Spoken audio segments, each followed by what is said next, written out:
Hello everyone. This is Oni, and today for you I have a review for Remnant from the Ashes. Um, as usual, I got a little gameplay clip here of me just doing random crap in the game um, while I read the review. I can't remember how well I did in the game. I'm pretty sure I rushed a bunch of stuff because at this point of recording this video, I was just annoyed because the game had already crashed like 3 times while I was trying to get a random clip. So if you're watching it, I'm I'm pretty sure I played pretty badly. But regardless, um, it was made by Gunfire Games. It's a sequel to Chronos Before the Ashes. Um, it's basically a third-person shooting Dark Souls. But you wanna know what? Enough of that. Let's just get into the review, shall we?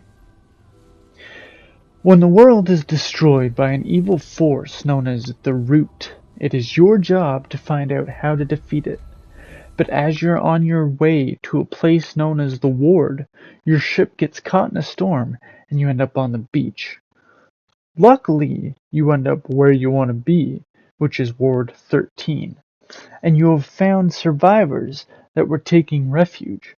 With your help, you use a world crystal to travel to Earth and many worlds beyond to finish this mayhem once and for all. The story starts off relatively simple. Find Commander Ford and figure out how to destroy the Root.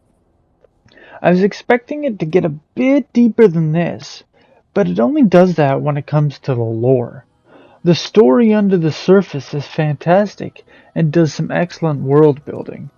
It even makes some callbacks to the previous game, Chronos Before the Ashes, and I found myself going, hey, I remember that bit.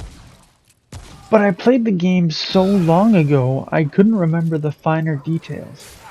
But that's okay, because I loved it all the same when I was reading a lot of the lore. Unfortunately, the main story doesn't exactly end at the end of the base game. It continues on in one of the DLCs, that being Subject 2923. I hated this. It's fine to do a little continuation to the story, or even some side stories, but the fact the big story gets fully wrapped up there is just absolutely ridiculous. Luckily, me and my friends had bought it, along with the other DLC, Swamps of Courses, which didn't actually add anything to the main story, but it added a bunch to the game. But we'll get to that later. The game is basically Dark Souls, but with guns. This was super exciting because I do really enjoy the Souls formula with twists to it. Plus, being able to play the entire game with my 2 friends was a ball. Though it made me curious as to why the max amount of players was 3 and not 4. As you defeat enemies, you don't level up like in a normal RPG. Instead, you get a trait point. You then put this trait point into a skill of your choice to get benefits such as health, or armor, or stamina, or extra damage for weapon mods. This still left me sitting there for minutes at a time sometimes, as I decided what I should dump my skill point into. The game is randomly generated, so that not every run is the same. Mind you, when you die, you don't go back to the beginning, but you can reset your campaign progress literally anytime you want. This was a nice touch, especially considering the fact that we went for everything in the game as a group. But if you were to just play the game once and drop it, you'd be surprised with how much you miss. Whether it's events, or bosses, or random maps, but not many people want to be at the mercy of RNG, just to be able to see one boss that they haven't seen before. But at the same time, it gives more replayability to the game with all this possible stuff you can see. When you play with other players, you have to split ammo with everyone.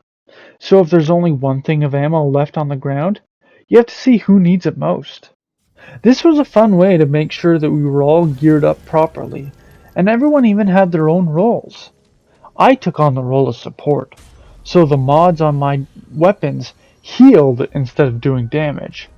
Sure, I could still do a ton of damage to enemies, but when it came to healing and reviving fast, that was my job. Unless, of course, I was dead.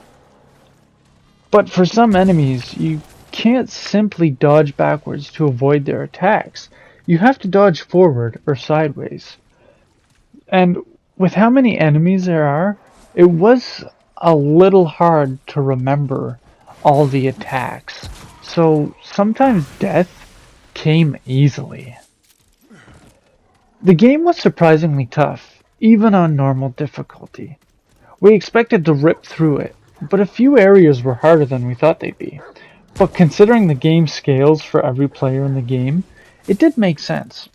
There were a few bosses that felt a little unbalanced, especially with their attacks, but with enough determination, we did end up pushing through. There were a few bugs in the game.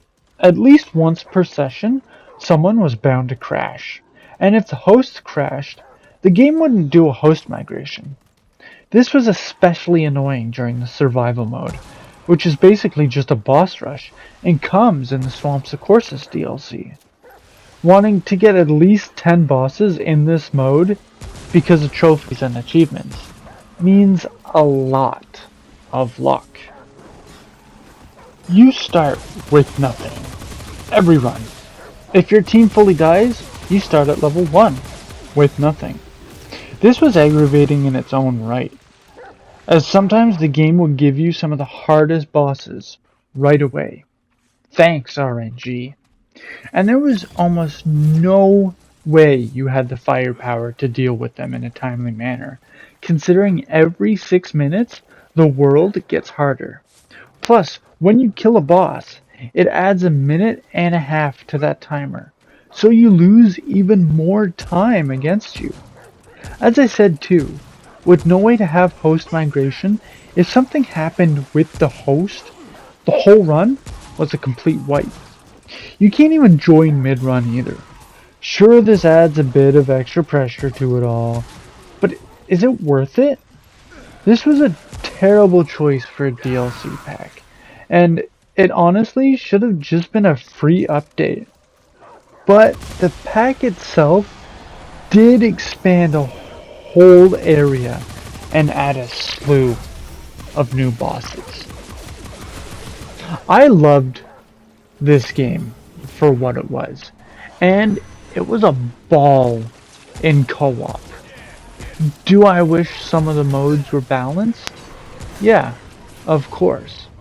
But there's not much I can do about that at the end of the day. I definitely recommend this with a group of friends, with co-op in mind if you like Dark Souls. And that's why I am giving this a 7 out of 10. I hope you enjoyed the review. I enjoyed the game for what it was, as I said. There were just a few things I would have changed, but I'm not the developer. So, if you'd like to follow me on Twitter and see everything I do, I'll have the link down below. If you want to join the Node Gamers Discord channel and yell at me for this review, any other reviews, or just talk about games, link is in the description down below. If you want to see the written article where this is taken from, it is down below. But I hope everyone has a good morning, a good afternoon, and a good night. And until next time, everybody, goodbye.